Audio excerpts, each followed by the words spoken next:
Bonjour tout le monde, re-bienvenue pour ma traditionnelle rencontre hebdomadaire. Alors je vais faire le bilan de ma semaine et n'oubliez pas de m'envoyer vos questions ou vos commentaires pour que je puisse y répondre à la fin. Donc la fin de semaine dernière a été très occupée. C'était les journées de la culture à travers le Québec. Puis Longueuil est vraiment une ville très axée sur la culture. On a de quoi être fiers de ça. Et donc j'ai participé à plusieurs activités. Notamment, vendredi soir, je suis allée au vernissage de l'artiste Claire Lemay qui se passait ici dans le Vieux-Longueuil, à la Maison de la Culture. J'ai vraiment été impressionnée par l'ensemble de l'œuvre de Madame Lemay. C'était vraiment une super belle soirée et je tiens vraiment à la féliciter pour cela. Samedi aussi, je suis allée pas très loin d'ici au Centre culturel Jacques Ferron qui soulignait en fait son 50e anniversaire. Donc, j'ai eu l'occasion de rencontrer plein de gens du milieu culturel ici à Longueuil, mais il y avait aussi des activités pour toute la famille qui se passaient au carré Isidore Hurtaud. Donc, c'était vraiment une super belle journée. En soirée, j'ai aussi eu l'occasion d'aller au spectacle bénéfice pour l'Association des Goélands, qui en fait la promotion des loisirs chez les personnes handicapées. C'est vraiment une belle cause à laquelle je tiens. Et je remercie M. Yvon Fauché pour l'organisation et l'initiative de cette soirée-là. C'était vraiment le fun. Il y avait un groupe de musique pour divertir les gens. On a pu discuter. C'était une belle soirée conviviale. Puis je sais que ça demande beaucoup d'organisation. Donc, félicitations, M. Fauché. Ça fait un petit moment que je le connais lors de ma campagne à l'investiture. Il habite la coop de l'Espoir, les portes de l'Espoir, pardon. Et donc, encore une fois, bravo. Puis vous avez vraiment tout mon soutien. C'est une cause que je trouve extrêmement importante.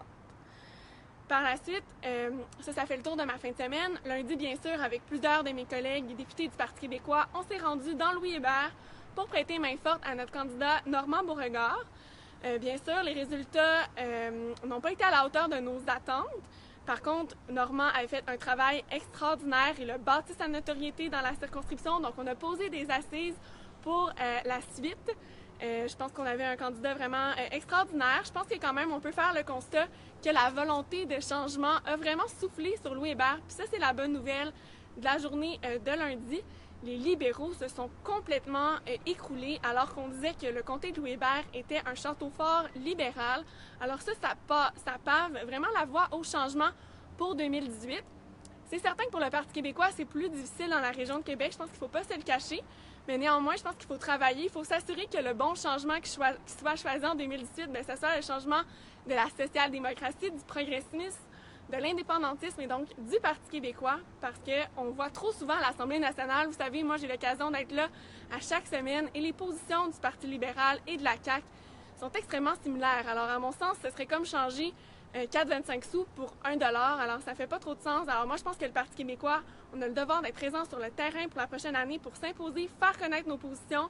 Vous savez, on a adopté un programme extrêmement ambitieux il y a 3 semaines lors de notre dernier congrès. Et donc, c'est le défi de le faire connaître à la population. Et je suis certaine qu'on va réussir. Je suis assez confiante. Il faut dire que si on regarde les élections partielles d'il y a 1 an dans Marie-Victorin, dans Saint-Jérôme, le Parti québécois a fait ses meilleurs scores depuis 1994 dans les 2 circonscriptions. Donc, c'est quand même pas rien. Et donc, je pense qu'il faut continuer à travailler en ce sens-là pour l'élection de l'année prochaine. Et d'ailleurs, c'est dans exactement 1 an. En fait, 1 an moins quelques jours maintenant parce que c'est le 1er octobre 2018. Donc, je vous le rappelle, j'ai lancé un appel aussi à l'engagement bénévole sur ma page Facebook. Vous pouvez toujours m'écrire en message privé si vous souhaitez nous donner un coup de main pour l'élection de 2018, que ce soit un coup de main bénévole sur le terrain, à faire différentes opérations de contact avec les électeurs dans les circonscriptions. Je peux vous référer aussi à la circonscription dans laquelle vous habitez. Il y a souvent des gens, des jeunes notamment, qui m'écrivent sur Snapchat pour pouvoir communiquer avec leur équipe de comté, avec leurs députés, tout ça. Donc n'hésitez pas, je parle de Snapchat, mais vous pouvez aussi m'écrire sur Instagram ou même sur Facebook. Vous savez à quel point je suis toujours active sur les réseaux sociaux, donc n'hésitez pas. Aussi, si c'est possible pour vous de nous appuyer financièrement, un 5 $, 10 $, 20 $, ça peut vraiment faire une différence dans une campagne électorale. J'ai eu l'occasion d'en discuter avec certains d'entre vous justement sur ma page Facebook cette semaine. Mais c'est le nerf de la guerre. Malheureusement, les campagnes électorales, ça coûte cher. On a besoin de sous. Alors, je sais que c'est plate à demander, mais si vous êtes capable, des fois juste un petit montant, ça peut vraiment faire une différence. Alors, je vous invite à aller sur le site don.pq.org, don avec un S, si vous souhaitez nous soutenir financièrement pour la campagne de 2018. Sinon, évidemment, la semaine à l'Assemblée nationale a été très chargée, comme à l'habitude. Pour ma part, mardi, j'ai eu l'occasion de rencontrer des jeunes femmes de la Maison des jeunes de Bois-Châtel, que je salue. C'est vraiment beau de voir que des jeunes femmes de 16, 17 ans s'intéressent comme ça à la politique. Elles ont eu l'occasion de passer toute la journée à l'Assemblée nationale, donc ça a été très plaisant de pouvoir jaser avec eux là, au courant du déjeuner à l'Assemblée nationale. J'ai aussi rencontré la gang de délégués du Centre des femmes de Shawinigan, qui était aussi de passage à Longueuil, en fait, à l'Assemblée nationale pour leur journée, pour célébrer, si je ne me trompe pas, leur 35e anniversaire. Et c'était aussi la journée des centres des femmes. Donc, je salue toutes les délégués que j'ai rencontrés à cette occasion-là. Sinon, il y a eu plusieurs sujets, évidemment, qui ont été abordés. On n'a pas pu passer à côté de la situation en Catalogne, puis je suis très fière que Jean-François Lisée, que notre chef et le Parti québécois, ait réussi à négocier une motion qui a été adoptée de façon unanime à l'Assemblée nationale et qui a évidemment été transmise au gouvernement catalan pour dénoncer les agissements de Madrid lors du référendum sur l'indépendance de la Catalogne. Parce que je pense qu'on a tous été extrêmement touchés comme démocrates. Je ne parle pas comme indépendantiste ici, je parle vraiment comme démocrate par ce qui s'est passé en Catalogne, de voir des gens qui souhaitent s'exprimer librement sur l'avenir de leur pays se faire réprimer par la police espagnole. Moi, en tout cas, ça m'a beaucoup heurtée. J'ai eu toutes sortes de sentiments, toutes sortes de mélanges d'émotions dimanche. Donc, je pense que c'est important que le Québec qui a vécu quand même deux moments dans son histoire où le peuple s'est exprimé sur l'indépendance du Québec. 3, si on parle de l'avenir politique là, avec le référendum sur Charlottetown. Alors, je pense qu'on a, disons, quasiment une expertise en la matière. Alors, c'est important de poser ce geste-là et je suis très fière que ce soit le Parti québécois qui en ait été l'instigateur. Je pense que c'était absolument nécessaire. Il y a aussi le dossier de Netflix qui est revenu évidemment sur la table. On a questionné le gouvernement québécois là-dessus par rapport à la décision de Mélanie Joly au fédéral qui, pour nous, ne fait aucun sens. C'est faire de la concurrence déloyale avec nos entreprises, avec Tout.tv, avec Illico, mais même plus largement sur l'achat de produits et services en ligne. C'est vraiment important qu'il n'y ait pas de concurrence avec nos entreprises ici, de concurrence déloyale, bien entendu, et donc que ces services-là, ces biens et services-là puissent être taxés à la même hauteur que n'importe quel autre produit. Donc, ça a été l'occasion de parler beaucoup de culture cette semaine à l'Assemblée nationale dans ce sens-là. On a aussi, bien évidemment, ramené toute la question concernant la commission sur le racisme et la discrimination systémique. On s'attendait à un recul de la part du gouvernement. Alors, on revient constamment avec ce dossier-là parce que ça nous apparaît complètement futile dans la mesure où on sait très bien qu'on va arriver au même constat et plutôt que de perdre plusieurs mois dans ce genre de commission-là, on devrait le prendre pour enfin faire de l'action et faire en sorte que nos nouveaux Québécois, que les Québécois d'adoption, puissent se trouver rapidement un emploi au Québec. Pour nous, c'est vraiment la priorité au Parti québécois. Moi aussi, j'ai eu l'occasion de poser une question en chambre au sujet du courtage, donc d'assurance. Alors, vous savez, on est toujours là pour défendre les consommateurs et on sait que la situation qui perdure actuellement fait en sorte que beaucoup de Québécois qui paient leurs produits d'assurance trop cher. Alors, je l'invite à aller visionner la question sur ma page Facebook.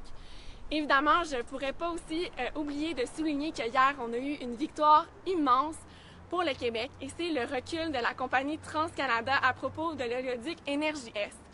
Ça fait tellement longtemps qu'on en parle d'Énergie Est, notamment j'avais eu l'occasion de faire plusieurs débats sur la question quand j'étais même candidate du Bloc québécois en 2015.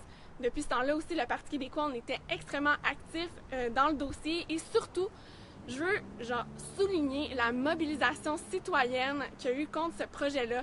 Ça a été massif, puis moi je pense que c'est pas étranger aussi au recul de TransCanada hier. Donc vraiment, je veux féliciter tout le monde au Québec d'avoir contribué de façon significative à cette victoire-là. Une victoire pour notre eau, une victoire citoyenne, une victoire pour l'avenir du Québec. Donc, ceci étant dit, aujourd'hui au bureau, j'ai aussi fait plusieurs rencontres. Souvent, le vendredi, c'est vraiment ma journée de rencontre. Puis, cette fin de semaine, je vous annonce tout de suite, je prends congé, donc ça va me faire du bien. Mais d'ici là, quand même, je réponds à vos questions en ce moment sur ma page Facebook. Donc, je vois qu'il y a quand même eu plusieurs commentaires. Madame Ouellette, je vous remercie beaucoup, c'est super gentil. Madame Camille Leblanc-Coulombe, Catherine Fournier, je voudrais vous rencontrer en personne concernant l'organisme communautaire où je vais. Donc, ce serait vraiment avec plaisir, Camille, que vous pouvez m'écrire un message Facebook privé pour qu'on puisse regarder si on peut organiser une rencontre là, en bonne et due forme. Mario Pioretti, salut Catherine, lâche pas ton bon travail pour le peuple, comptez sur moi. Ronald aussi, merci beaucoup, c'est super gentil. Monsieur Zamora aussi, merci pour ton soutien à la Catalogne. Je sais que c'est une cause qui vous interpelle beaucoup, on a eu l'occasion d'échanger régulièrement là-dessus, donc c'est évidemment normal qu'on soutienne le peuple catalan dans ces circonstances-là. David Blanchard, toujours à l'écoute, merci David, c'est super gentil. Monsieur Lévesque, bonjour Catherine, bonjour Monsieur Lévesque, ça me fait plaisir que vous soyez en ligne avec nous ce soir. Monsieur Gagné, elle nous redonne le goût de s'impliquer en politique. Ça, là, c'est vraiment un commentaire qui me va droit au cœur. C'est super gentil. Parce que si vous avez écouté la vidéo aussi que j'ai faite pour l'émission Les Simones, vous avez vu que c'est vraiment une des raisons fondamentales à mon engagement politique puis qui me motive beaucoup. Alors, si je peux faire au moins une petite différence, ben j'en suis vraiment ravie. Il y a aussi la semaine dernière, M. Sylvain Foisy qui m'avait posé la question à propos des frais sur l'autoroute 25 parce que j'étais intervenue au Salon Bleu sur la question. Puis il me demandait donc s'il allait avoir quelque chose qui allait être fait dans ce dossier-là des frais abusifs. Mais sachez que c'est un dossier évidemment que je continue de suivre. Vous avez vu la réponse du ministre Laurent Lessard sur la question qui a été très évasif et qui a même rejeté ça là, du revers de la main en disant que le pont de la 25 n'était même pas sous la loi de la protection des consommateurs, que la loi ne s'appliquait pas à lui. Donc comptez sur moi pour continuer de défendre encore une fois les consommateurs québécois dans ce dossier-là. Donc, Marc Hamel qui dit beau travail, lâche pas. Encore une fois, comptez sur moi, c'est certain que je lâche pas. Donc, je vous remercie d'avoir été en ligne aujourd'hui, puis on se retrouve sans faute la semaine prochaine à la même heure, 17h.